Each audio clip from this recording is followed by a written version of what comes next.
आश्रव, बंध, निर्जरा और मोक्ष। ठीक है, उनमें से जो जानता देखता है वह जीव कहलाता है, और जो ज्ञान दर्शन से रहित होता है उसे अजीव कहते हैं। इन दो तत्वों की हमारी पिछली कक्षा में बात हुई थी। अब आज आश्रव, बंध, संबर, निर्जरा और मोक्ष, इनकी हमें बात करनी है। पिछली कक्षा में एक विषय की ओर मैंने आप लोगों का ध्यान आकर्षित कराया था। तेजस जी ने फिर बाद में प्रश्न भी पूछा था उससे संबंधित, कि जिसमें स्पर्श रसगंध वर्ण होता है वह पुद्गल यद्यपि ज्ञान दर्शन ना होने के कारण अजीव है, लेकिन मात्र पुद्गल ही अजीव नहीं है। इसलिए अजीव का लक्षण स्पर्श रसगंध वर्ण ना बनाकर ये बनाया गया है अजीव का भाव, जिसे कहें अपन लोग, कि जिसमें ज्ञान दर्शन नहीं होता वह अजीव है ना। मैंने पिछली बार जब आप लोगों को बताया था तब ये कहा था, अधिकतर लोग। सर आवाज नहीं आ रही बराबर। आवाज प्रॉपर नहीं आ रही क्या मेरी? सर आ रही आवाज तो। आ रही है, आ रही है। हो सकता है आपका नेटवर्क थोड़ा वीक हो। कविता जी जरा ध्यान देखिए। हम बात कर रहे थे कि अधिकतर ये समझ लिया जाता है कि पुद्गल ही अजीब है।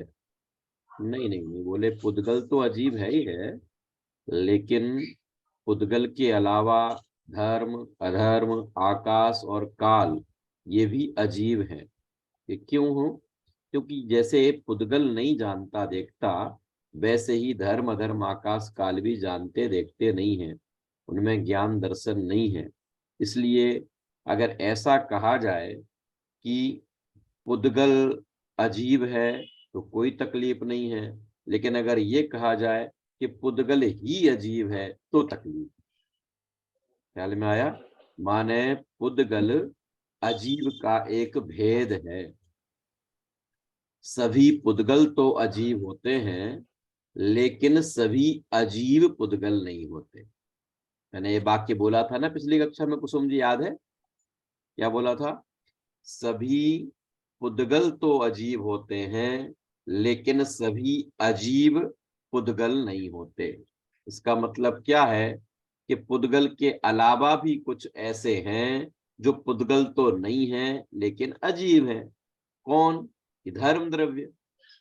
धर्म द्रव्य तीनों लोकों में फैला हुआ है ना, क्योंकि 6 द्रव्यों के समूह का नाम विश्व है ना, तो इस विश्व में धर्म द्रव्य भी है। अब वो धर्म द्रव्य में स्पर्श रसगंध वर्ण तो है नहीं, इसका मतलब वो पुद्गल तो है नहीं। लेकिन जैसे पुद्गल नहीं जानता देखता है, ऐसे ही धर्म भी नहीं जानता देखता, इसलिए धर्म द्रव्य पुद्गल नहीं है लेकिन अजीब है। सेम टू सेम कंडीशन की अगर हम बात करें तो अधर्म द्रव्य में स्पर्श रसगंध वर्ण नहीं होता, इसलिए अधर्म द्रव्य पुद्गल तो नहीं है लेकिन अजीब है। ख्याल में आ गया? इसका मतलब क्या हुआ कि सभी पुद्गल तो अजीब हैं, लेकिन सभी अजीब पुद्गल नहीं है, जैसे धर्म, अधर्म, आकाश और काल। ठीक है तेजस जी, आपने पिछली बार ये प्रश्न पूछा था, आपका समाधान हो गया हो तो हम आगे बढ़े।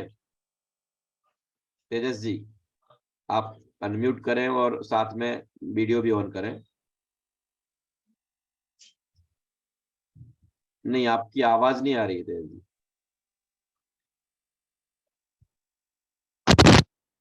ये आवाज आ रही?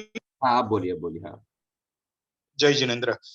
मुझे समझ में आ गया। मैं सिर्फ इतना पूछ रहा था जी। कि अगर पुद्गल का एग्जाम्पल हम लोग माने, सॉरी, अजीव का एग्जाम्पल माने जो पुद्गल नहीं है, हाँ तो हाँ वो सिर्फ धर्म, आकाश, काल वही तत्व रहेंगे। हाँ हाँ, अच्छा वही ठीक है, रहे, थैंक वही यू। रहे। ठीक है, अब हम आगे बढ़ते हैं। जीव और अजीव के बाद अब आगे के तत्व आ रहे हैं। कौन कौन से? आश्रव, बंध, संबर, निद्रा और मोक्ष।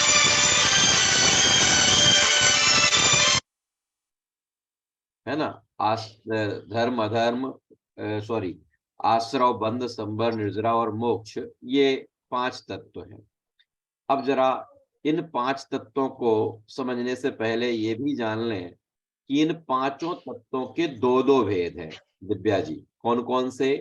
एक भावाश्रव, भावबंध, भाव संबर, भाव निर्जरा, भाव मोक्ष, और ऐसे के ऐसे द्रव्याश्रव, द्रव्य संबर, द्रव्य बंध, द्रव्य संबर, द्रव्य निर्जरा और द्रव्य मोक्ष।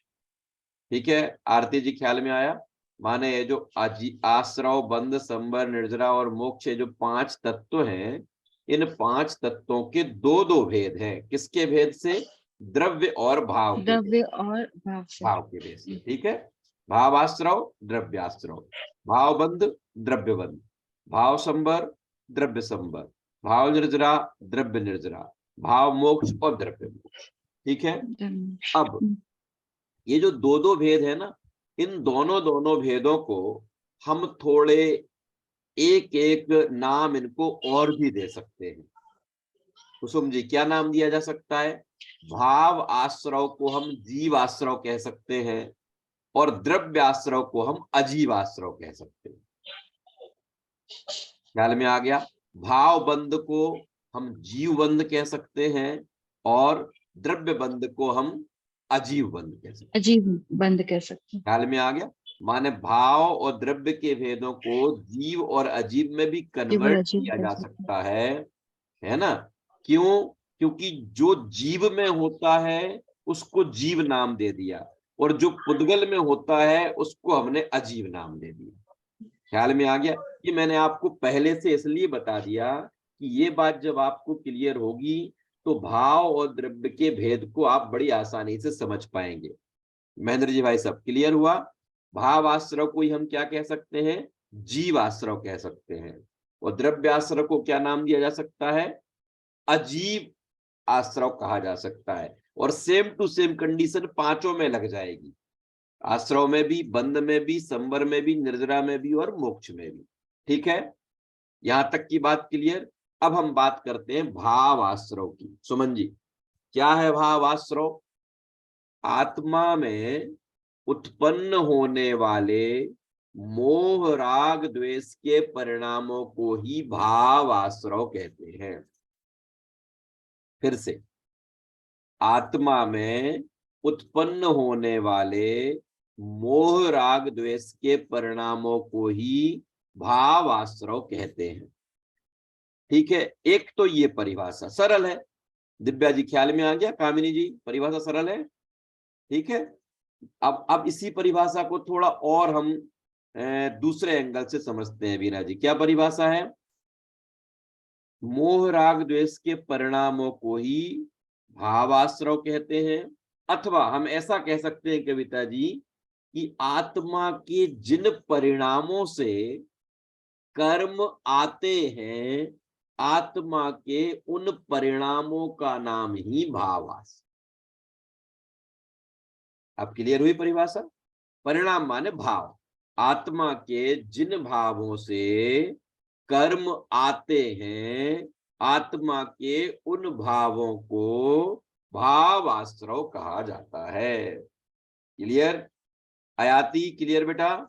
क्या नाम, संकल्प? सरल है परिभाषा। आप लोगों ने वो नाव वाले उदाहरण से तो 7 तत्वों का स्वरूप जाना ही होगा ना। नाव का उदाहरण तो सुना है ना पहले। नाव जो है वो लकड़ी से बनी हुई है, उसमें स्पर्श रस गंध वर्ण है, इसलिए नाव तो अजीब हो गई। वो जानती देखती नहीं है, इसलिए वो अजीब हो गई। नाव में बैठा हुआ जो नाविक है वो कौन है? ये वो जीव हो गया। ठीक है, फिर नाव में एक थोड़ा सा छेद था ना, उस छेद में से पानी अंदर आ रहा था, तो ये पानी का क्या हो गया? आश्रव हो गया। और जब पानी अंदर आएगा तो नाव में ठहरेगा भी, रुकेगा भी, है ना? तो पानी जब वो आया और नाव में रुका तो उसका नाम बंध। जब ऐसी स्थिति हुई तो नाविक को चिंता हो गई। क्या चिंता हो गई? कि ऐसे तो पानी भरता जाएगा और ये नाव डूब जाएगी, है ना? वीना जी, सुना के नहीं उदाहरण? पहली बार कितने लोग सुन रहे हैं उदाहरण? मोना जी, हाँ? ये ऐसे तो उस नाविक को चिंता हो गई। ये चिंता नाविक को हुई, नाव को नहीं हुई। नाव को भी तो हो सकती थी ना। हाँ आयाती, नाव को भी तो चिंता हो सकती थी, उसको क्यों नहीं हुई? जरा बता आयाती, बता जल्दी, क्यों नहीं? एडमिट करो। क्योंकि वो अजीब है और वो सोच विचार नहीं कर सकता, क्योंकि वो अजीब है, उसमें चेतना नहीं। वो तो कुछ जानता ही देखता नहीं है ना। अजीब है, जानती देखती नहीं है, इसलिए उसको कोई चिंता नहीं हुई।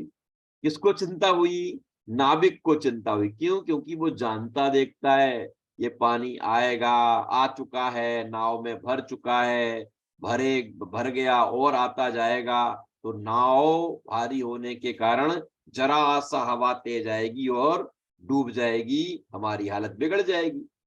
तो उसने क्या अकल लगाई, ये जो पानी आ रहा है ना, इस पानी को थोड़ा थोड़ा बाहर फेंकते हैं। बाहर फेंकते फेंकते तो वो थक गया तो पानी थकने के बावजूद भी कोई फर्क नहीं पड़ा। तो बड़ा उसका दिमाग खराब हुआ, क्या करें क्या करें। कि ऐसे फेंकेंगे तो जितना फेंकोगे उससे ज्यादा आ जाएगा, इसलिए कुछ भला होने वाला नहीं है।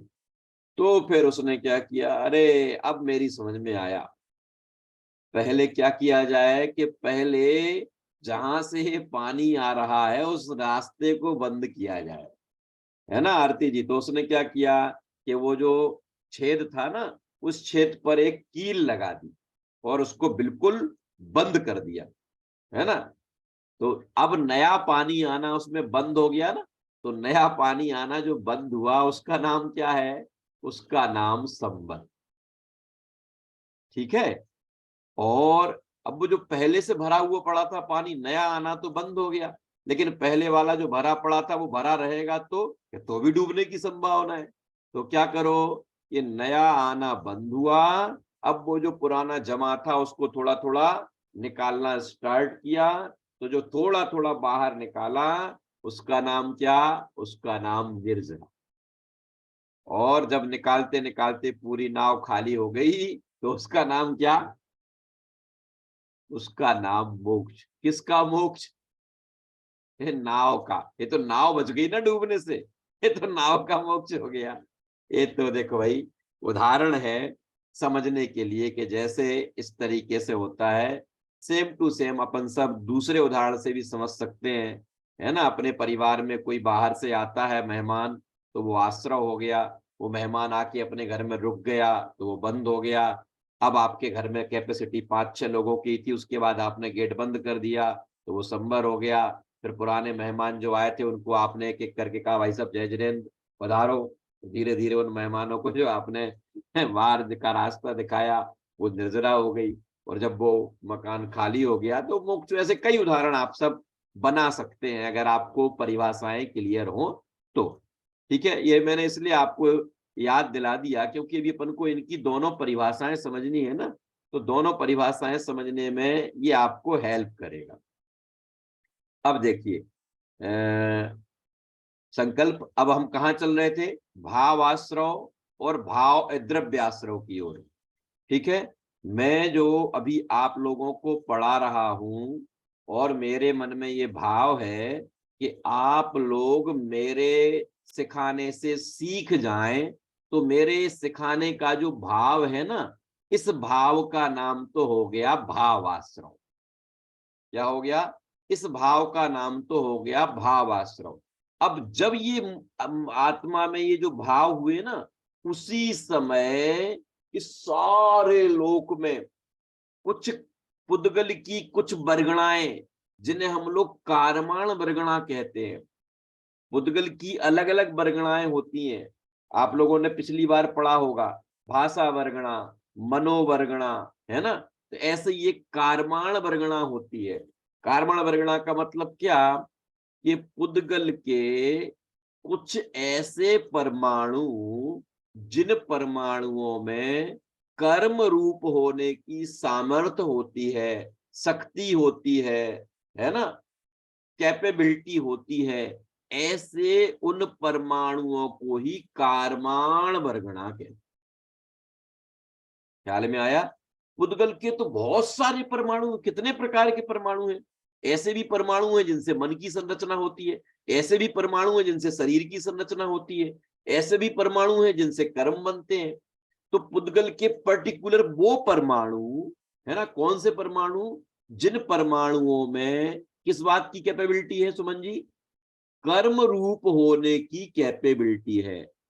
माने जिनको कुछ हेल्प मिले तो वो कर्म बन जाएंगे। पुद्गल के ऐसे परमाणुओं को क्या कहते हैं बीना जी, उनको ही कहते हैं कार्माण वर्गण।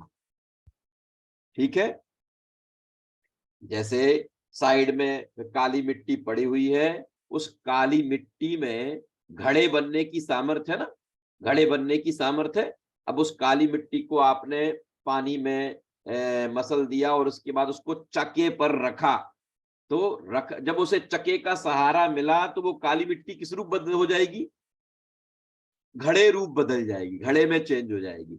ऐसे ही वो जो कार्मण वर्गणाएं थी, उन्हें मेरे परिणामों का, मेरे भावों का निमित्त मिला, मेरे भावों के सहयोग मिला, मेरे भावों की हेल्प मिली। तो क्या हुआ महेंद्र जी, मेरे इन भावों की हेल्प मिलते ही वो जो केवल कार्मण वर्गणाएं थी ना, वो कार्मण वर्गणाएं जब कर्म रूप हो गई, क्या कर्म रूप होकर आत्मा पर आई, तो उनका नाम क्या हो गया, उनका नाम हो गया द्रव्यास। Is that clear Aarti ji, clear या रिपीट करूं फिर से रिपीट करता हूं। देखो, मेरे आत्मा में प्रति समय जो भी अच्छे या बुरे परिणाम होते हैं, है ना, मेरे में जो भाव होते हैं, उन्हीं अच्छे या बुरे भावों का नाम ही भाव आश्रव है। और वो मेरे में हो रहे हैं, जीव में हो रहे हैं, इसलिए उसी भाव आश्रव को दूसरा नाम क्या दे सकते हैं, जीव आश्रव। क्लियर हुआ, वो जीव में हो रहे हैं इसलिए उनको जीव आश्रव कह सकते हैं। अब जैसे ही मेरे ये जो भाव हुए ना, तो इन भावों की हेल्प मिली किनको, वो जो पुद्गल की कार्मण वर्गणाएं थी ना, उन कार्मण वर्गणाओं को इन भावों की हेल्प मिली। तो इस भाव की हेल्प से वो पुद्गल वर्गणाएं जो आप हमारे आसपास मंडरा रही थी, सब जगह भरी पड़ी थी, तो वो पुद्गल वर्गणाएं कार्माण वर्गणा से कर्म रूप हो गई। जैसे हमने घड़ में मिट्टी को चाक पे रखा तो वो घड़ा बन गया ना, ऐसे ही मेरे भावों का निमित्त मिला उन कार्माण वर्गणाओं को, तो वो कर्म रूप होकर मेरे आत्मा की तरफ आई। हमने इनविटेशन दिया, सीधी बात।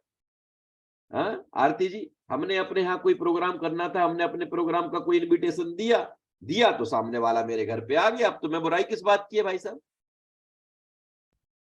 आपको तो हमारे इनविटेशन के बिना थोड़ी आया वो सामने वाला, आप इनविटेशन देने गए थे, वो आ गया। ऐसे ही हमारे भाव हुए, हमारे भावों का इनविटेशन मिला किसको, कार्मण वर्गणाओं को। तो कार्मण वर्गणाओं को भावों का इनविटेशन मिला तो वो आ गए। तो उसके आने की प्रोसेस का नाम क्या है, उनकी उस आने के प्रोसेस का ही नाम क्या है सुमन जी, उसी का नाम द्रव्याश्रव है। ख्याल में आई बात की नहीं, उसी का नाम द्रव्याश्रव।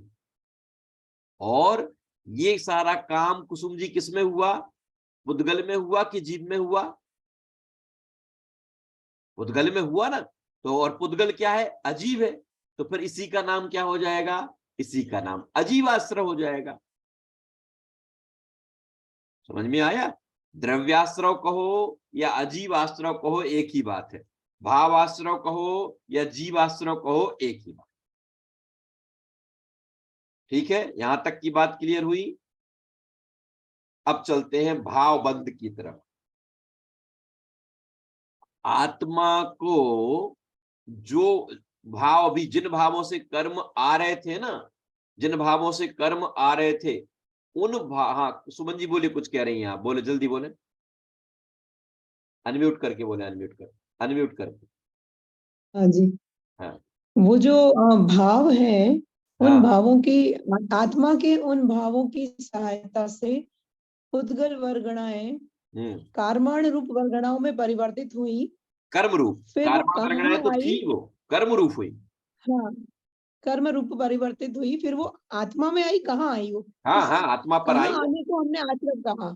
हाँ आत्मा में आई, उसी का नाम आश्रव हो गया। आश्रव माने आना, आत्मा में आई। अच्छा, हाँ उसी ठीक का है, नाम आश्रव हो गया, ठीक है। द्रव्याश्रव हो गया, उसी का नाम द्रव्याश्रव हो गया। चलिए अब देखिए, अब वो कह रहे हैं कि जिन परिणामों से वो जो जो जो आपके अंदर में, हमारे अंदर में वो जो परिणाम हो रहे थे, उन परिणामों का नाम तो भाव आश्रव है, लेकिन हम उन्हीं परिणामों में ठहर गए, रुक गए, उस मोहराग जिसके परिणामों में रुक गए कि ठीक है यही बढ़िया, यही बढ़िया है। तो हमारा उन मोहराग जिसके परिणामों में ठहरना, रुकना, उसका नाम क्या है? उसका ही नाम है भावबंध। समझ में आया?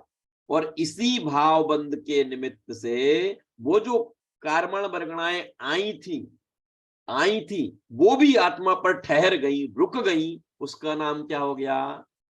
उसका नाम हो गया द्रव्य। ठीक है, अद्वैत कुछ समझ में आ रहा?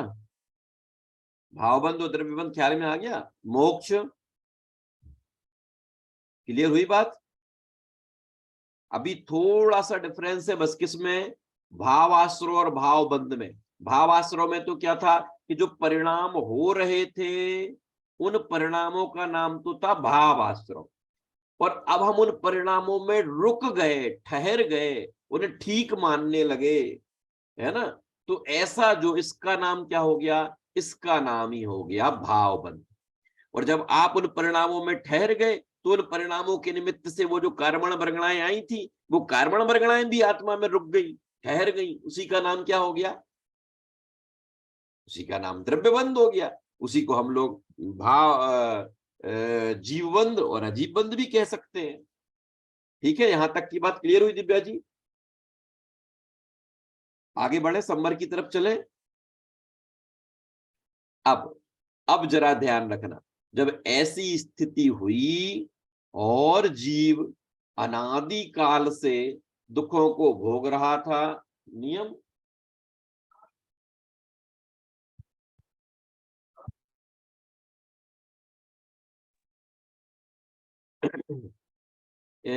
अब देखो, ऐसी स्थिति जब हुई, तब जैसे उस नाव में बैठे हुए नाविक को चिंता हुई थी ना, है ना, कि ऐसे तो पानी आएगा, भर जाएगा, भर ही रहा है, फिर तो हम डूब जाएंगे। ऐसे ही जिस जीव का संसार अल्प रह गया था, अब बस कुछ ही समय जिसका संसार में रहना था, ऐसे उस भव्य जीव को क्या विकल्प आया?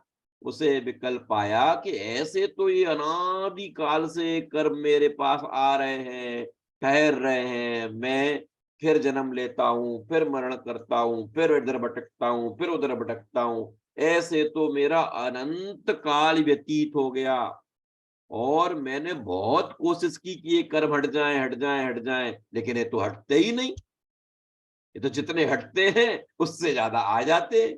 तो फिर क्या करें, क्या करें? जब उसने ऐसा विचार किया, उस समय उसे अपने स्वरूप का ख्याल आया, और उसने क्या विचार किया कि मैं तो जानने देखने वाला हूं, मैं किसी पदार्थ में कुछ करने धरने वाला नहीं हूं, मैं तो मात्र ज्ञाता दृष्टा, क्या शुद्धात्म है मेरा नाम, मात्र जानना मेरा काम।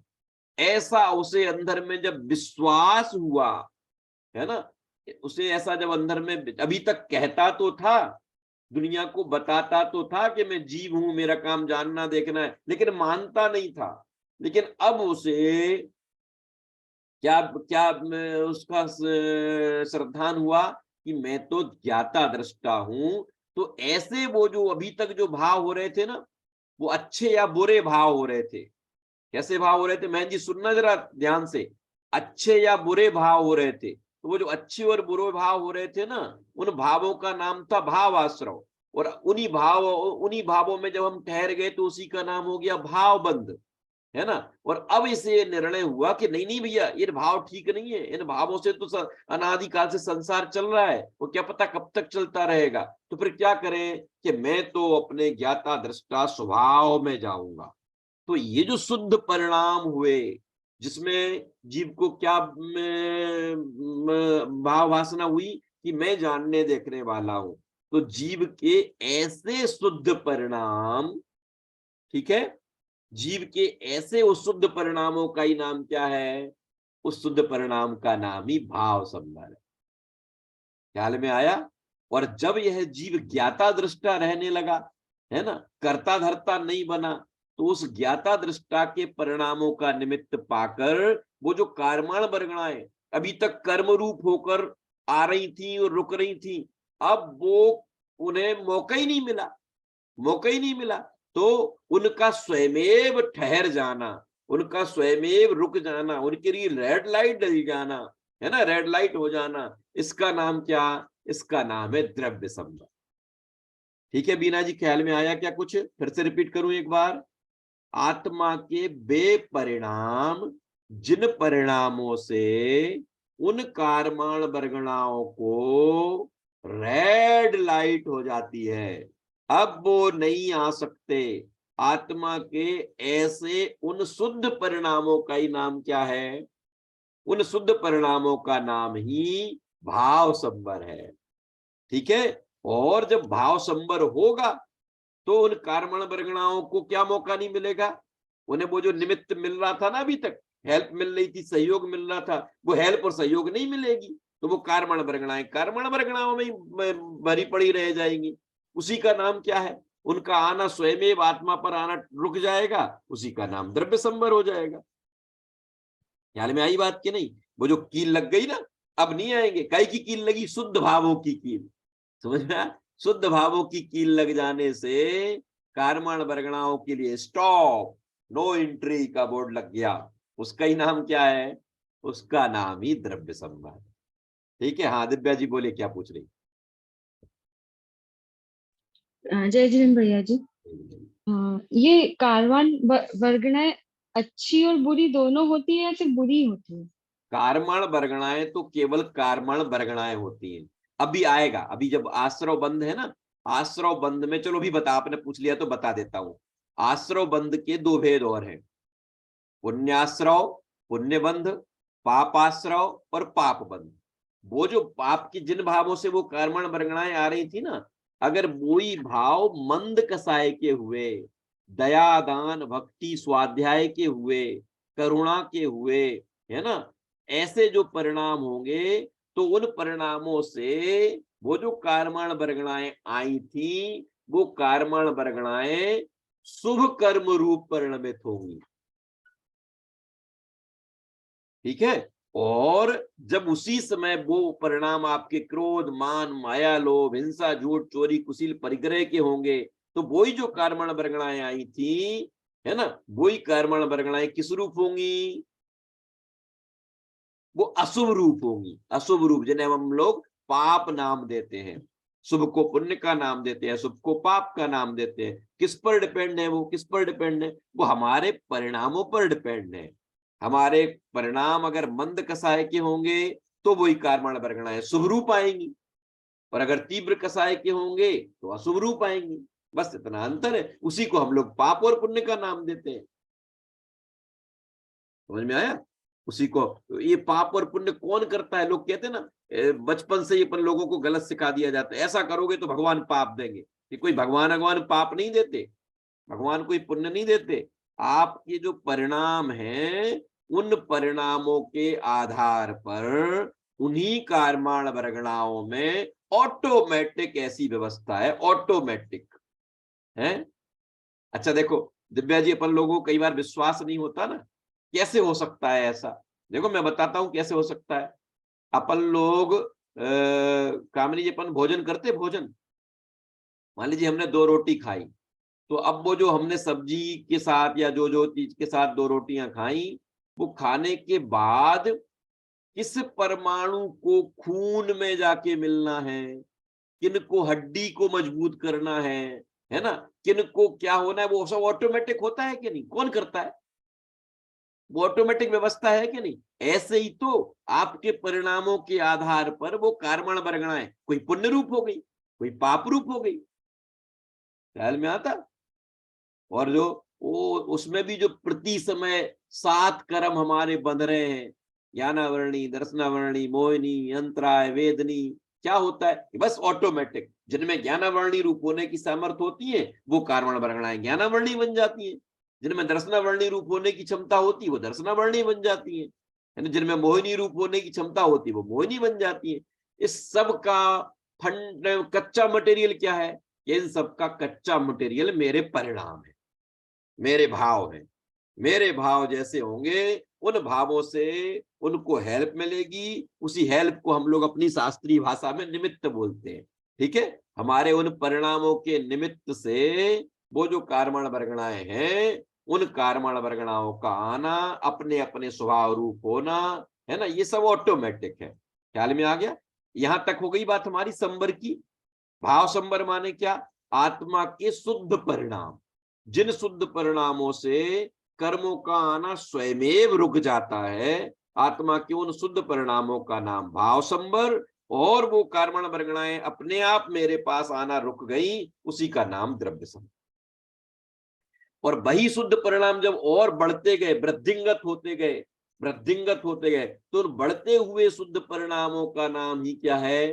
भाव निर्जरा, भाव निर्जरा। और उसी भाव निर्जरा के निमित्त से पुराने बंधे हुए जो कर्म थे वो भी आत्म प्रदेशों से हट, नए तो आना बंद संबर में ही हो गए थे, अब वो जो पुराने कर्म रूप परमाणु थे वो भी धीरे धीरे आत्म प्रदेशों से हटने लगे, जाने लगे। उसी का नाम क्या है? उसी का नाम द्रव्य निर्जरा। ख्याल में आया? संबर में शुद्धता स्टार्ट हुई थी, निर्जना में शुद्ध भाव बढ़े, और बढ़ते बढ़ते जब शुद्धता की पूर्णता हो गई, उन शुद्धता की पूर्णता होगी तो उन पूर्ण शुद्ध परिणामों का नाम क्या है? उन पूर्ण शुद्ध परिणामों का नाम है भाव मोक्ष। और उसी भाव मोक्ष के निमित्त से वो जो धीरे धीरे धीरे धीरे निर्जरा के समय पर कर्म परमाणु हट रहे थे, कर्म हट रहे थे, उनका सर्वथा आत्म प्रदेशों से अलग हो जाना, है ना, अब मात्र शुद्ध आत्मा रह जाना, उसका नाम क्या? उसका नाम द्रव्य। ठीक है ना? इस तरीके से ये 7 तत्वों में से 5 तत्वों की परिभाषा हमने आज जानी है। कल हम इसको एक बार आरंभ के 5 मिनट में रिपीट करेंगे, आप लोगों से निर्जरा और फिर हम द्रव्य निर्जरा, भाव निर्जरा एक बार रिपीट करिए ना। सुनिए, भाव निर्जरा जो संबर में शुद्धता स्टार्ट हुई थी ना, संबर में जो शुद्धता स्टार्ट हुई थी, उस शुद्धता की वृद्धि का नाम, बढ़ती हुई शुद्धता का नाम तो हुआ भाव निर्जरा। ठीक है, और उसी शुद्धता की पूर्ति जब हो गई, पूर्णता हो गई, तो उसी पूर्ण शुद्ध परिणामों का नाम क्या है? उन्हीं पूर्ण शुद्ध परिणामों का नाम भाव मोक्ष है। ठीक है, और उसी समय जो पहले के कर्म जो थोड़े थोड़े निर्जरा में हट रहे थे ना, अब वो कर्म पूरे तरीके से आत्मा से अलग हो गए, उसका नाम द्रव्य मोक्ष है। ठीक है, ये 20-22 सेकंड में शायद क्लास ऑफ हो जाएगी, तो हम लोग रिवीजन और साथ ही साथ में आपके प्रश्नों के जवाब और मेरे प्रश्नों की चर्चा हम लोग अभी कल की कक्षा में करेंगे। तब तक के लिए आप लोग और